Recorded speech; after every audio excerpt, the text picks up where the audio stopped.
What's up, you guys? What's up, you guys? Welcome back to another episode of Beginner's Mind, and today we're talking about fear. What kind of fear, you ask?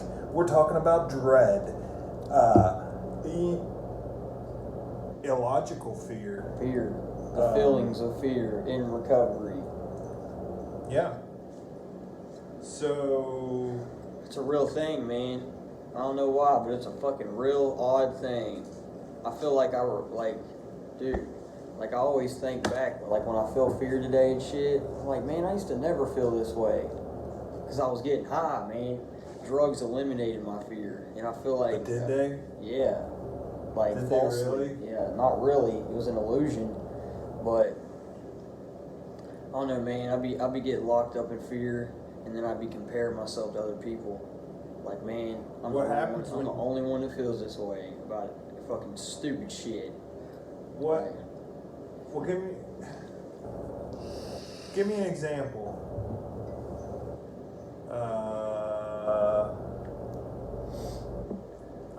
An example of illogical fear for me would be being uncomfortable going to the gym because... What's up? You tweaking? Nah, I always look out that window when I'm down here. I'm fucking paranoid all the time, man. Looking out the window for, bub? It is tweaker status, dude. I'm like that still. It's crazy. You scared? What are you all scared the of? time, man. I be fucking like in the house looking up when I hear shit.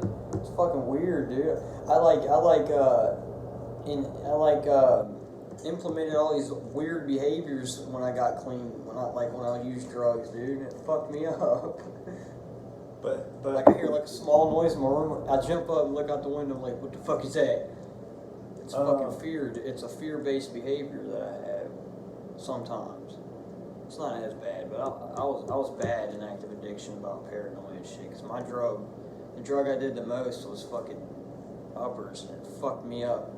It made me always hyper aware of my surroundings and shit. Now that I'm like sober, I be hyper aware of my surroundings now. I'm stuck like that. It's weird. It's not a bad thing, though. It's good to be aware of your surroundings, I guess. But when it starts making your life unmanageable, that's when it's a problem. Yeah. I don't be paranoid like tweaker status. I just be like... I am sometimes. Like, I'm not used to having my own place like this. So, like, if I'm here alone especially, like when you guys went to the convention, it was bad. It was real bad. You spend a lot of time by yourself? Yeah. Every day. I've learned to fucking enjoy my own company for sure. But people say that being solitary is like a good thing because you learn how to like find yourself and listen to yourself, stuff like that, but not as an addict. Not for me. Like, I need meetings, I need people in recovery around me. I gotta stay in that little clique. Yeah. Because I know if I get by myself too long, dude, like I start getting weird, you know? I don't like to be by myself. I start building up these illusions about myself and shit, about life that are not real, and they're lies. And they automatically start like living them, you know what I mean? Living lies and shit. Yeah, and I feel like a crazy person a lot because I will start a dialogue in my mind that is fucking crazy. Bizarre sometimes. I'm picking up bizarre, like my storylines, like shit that might happen in life or shit that could happen, or it's so bizarre and it's not even connected to like reality. Like reality is so simple. That's why, like, for us, man, we need simple solutions to our problems because we're complicated as fuck. Like, we make life complicated for no reason. Like, life's really simple. Like, I could be sitting back in my room, you know, on a normal day, like normal people do on a weekend, and be watching Netflix or something, and be in my head, you know what I mean? Yeah. Eventually. Like, I'll like it at first, and be like, oh, I'm just chilling. Then I'll catch myself like fucking thinking too deep about shit, you know what I mean, about my future, about where I'm headed and shit. Like, yeah, I'll start catching like resentments and shit because I'll be like, what's worse? Angry because What's worse, living in the future or living in the past? I think both can be worse, can be bad. Yeah.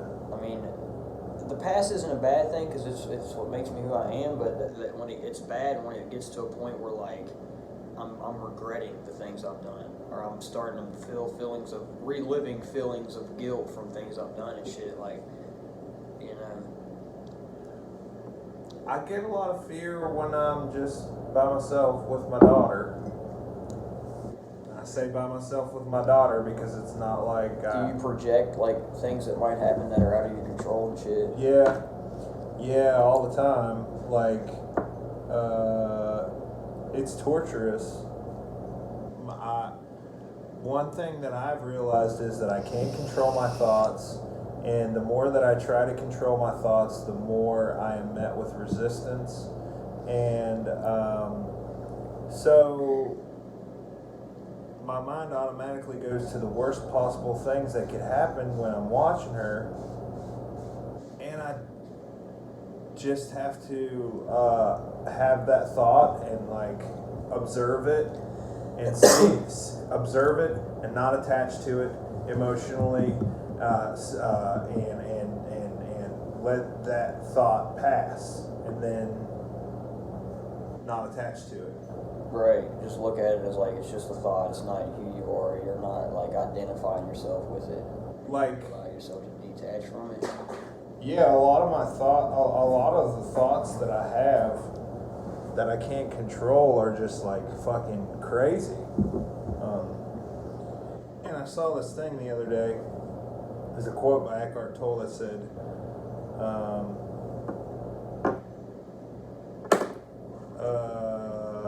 something about being on the path to liberation and getting there when you realize that you are not your thoughts. Yeah, it's like, and I take a lot of thought. I put a lot of thought into that shit. You know what I mean? Like I've tried, you know, to stay fully present all the time. I heard some shit from another recovering addict on YouTube actually, and he talks about how like we have moments that we're completely aware, like we're living in awareness. You know, we're present. We're not living in the past, the future, blah blah. Like we're present. But there's so much stimulation in the world that like it's really hard in the world we live in to be completely present and like be that way nonstop. And like I feel like me, I wish I could just be present all the time. I wish I didn't have thoughts that were like against me. You know what I mean? I wish I didn't have fearful thoughts and shit. But wishful thinking literally gets me nowhere. And for me, dude, my fear is all self-centered fear, man. You know? Yeah. It's all selfish fear. It's all like something's gonna happen to me. Like this shit gonna happen. If you know what I mean? Like I can create fear out of the most retarded situations. You know what I mean? Like not wanting to be around certain people or not wanting to be, you know, around certain situations. Stupid shit because I'm gonna feel fear. Yeah. It's all wrapped up in my own feelings, which is self-centered because. Basically, I feel fear or resistance whenever basically anybody that I interact with that I don't actually know. Right, that shit's scary. Which that is shit weird. fucks me up today. Like, there's so many people. Like that's like I have such a small circle. Me too, man. I'm really fucking like just. Closed off. Yeah, I've seen. Man, my experiences with people have not been good at all. Like, they haven't. Like, I've had bad experiences with people, and I've learned who to trust and who to not trust in my life. And I've learned what people, like, what kind of shit people are doing that I can't fuck with, you know what I mean? And what people are doing that I can trust. You know, I can see people's body language. Like, I know that shit to a T, like, because of my experiences with people. Like, I used to be the guy that was like, yeah, open arms to everybody. Like, I liked everybody. I didn't care who you were. I'd try to be your friend. But I've had my fucking heart broken so damn bad by people, dude. I've been broken by so many people that it's hard for me to be that way now. And I wish I could be that way. I wish I could be a people person and just show up at like a new job and be like, what's up, I'm Chris, nice to meet you. But when I show up at a new job, yeah, what's up, you guys? Like, when I see people, like when I'm, like if I go get a new job or I go somewhere new that's like out of the ordinary, the people I don't know, I close off, man. because I'm on guard. You know, my ego takes over, and I hate that shit. Like I think some people think I'm just like that for a reason. You know what I mean? I'm just reserved for a reason, or I'm introverted for a reason. But no, like fucking yeah. But life has made me that way. Like my past has molded me into the person I am today, and I can't be ashamed of that. You know So what do you do to get out of that? What do you got to do to not do that? Get uncomfortable. Be comfortable with being uncomfortable. Grow from it. Instead of running from it, I got to choose to look at it in a better way and look at it as like growth. Yeah, like if I'm uncomfortable around somebody, I need to find a way to be more of service and not so self-centered towards them. You know what I mean? Like if I meet a new person, I need to be the guy. If I want somebody to like love me or like me or whatever, I gotta be the guy that loves them and likes them. You know what I mean? I gotta be the change that I want to see in people. You know? So that's the only way. So far, I just gotta be open-minded to people. I feel like, and that's a hard thing to do though, because like I feel like my addiction's wrapped around like traumatic events and shit. That's where I get my behaviors from. Like my isolating, my fear, my fucking self-centeredness. That's all a defense mechanism. It's all a way for me to not have to face myself. Because people are a vehicle to my spiritual growth. Like they really are. Other people are that like people trigger things within me that I'm afraid to look at. Yeah. Like they trigger parts of me that I'm like, oh hell, I'm not facing this today. Nah. Bye. I'm gonna fuck with the people that already know me because I ain't trying to grow today. That's exactly how it is. But I don't know, man. Growth's a scary ass thing, and I think fear is like that part of me I've seen so far that's like screaming out to be noticed. You know what I mean? Like that part of me that's like trying to be noticed.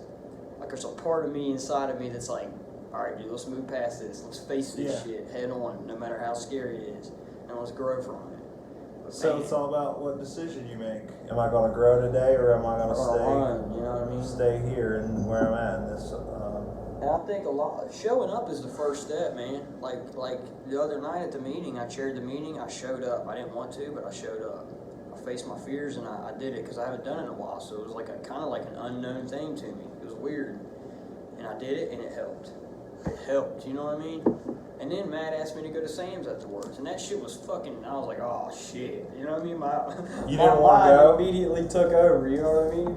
You didn't No, want to I go? wanted to go. Chris wanted to go, you know what I mean? Like it sounds fun to go do something like that, but I have this Who's fucking. the other guy?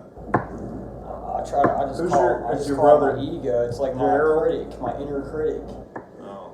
Like that person that's louder than my spiritual, my new way of thinking. Like the old me would have been like, fuck Sam's. Like I'm gonna go get high. Like everything revolved around escaping.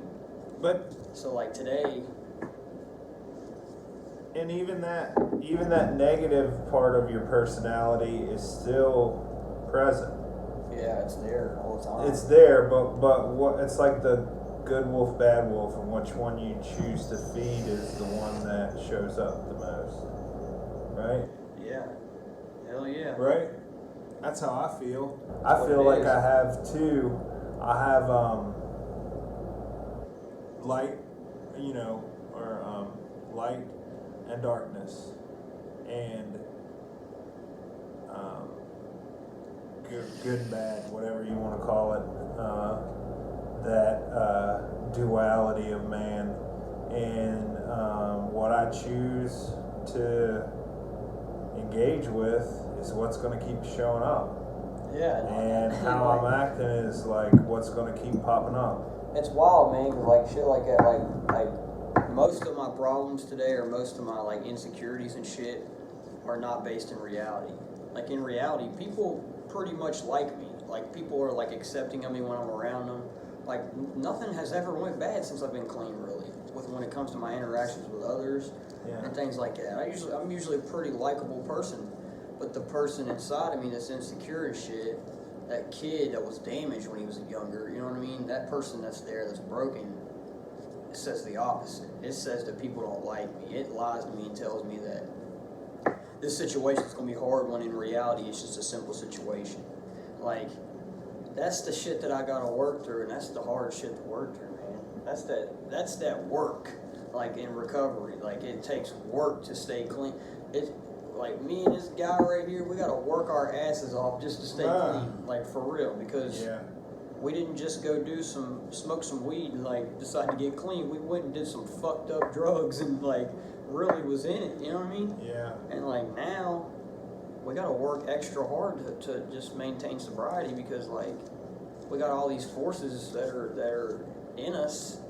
I feel like I got all these like negative forces in me, dude, that want to like destruct, that want to put me back on a path of destruction.